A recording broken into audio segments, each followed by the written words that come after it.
खैबर पख्तूनख्वा हुकूमत और हड़ताली डॉक्टर्स आमने सामने आ गए। सूबाई हुकूमत ने आज से अस्पतालों में OPDs हर सूरत खोलने और हड़ताली डॉक्टर से सख्ती से निपटने का ऐलान किया। हमने हर सूरत में डॉक्टरों को तहफ़्फ़ुज़ देना है जो OPD करना चाहते हैं। जो हमारे पेशेंट हैं हम उनको, जो गरीब मरीज़ हैं हम उनको उनका इलाज कराना चाहते हैं।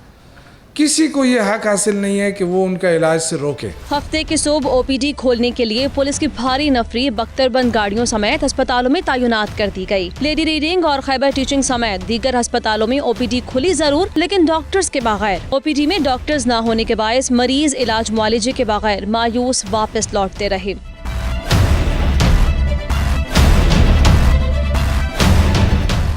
डॉक्टर्स के एहतजाज से पैदाशुदा सूरत हाल को संभालने के लिए वजीर आला खैबर पख्तूनख्वा ने डॉक्टर कौंसिल को हड़ताल खत्म करके 21 मई को मुलाकात की पेशकश कर दी। खैबर पख्तूनख्वा डॉक्टर कौंसिल अपने मौक़िफ़ से पीछे हटने को तैयार नहीं। हम पीछे हटेंगे नहीं, हमें जेल लेके जाना है, हमें अरेस्ट कर लें, हम पे और भी पुलिस थानों में तशद्दुद करना है, हम तैयार हैं। हमें नौकरी से निकालना है, निकाल ले। हड़ताली डॉक्टर्स ने वजीर आला की पेशकश का जवाब मुशावरत के बाद देने का फैसला किया है।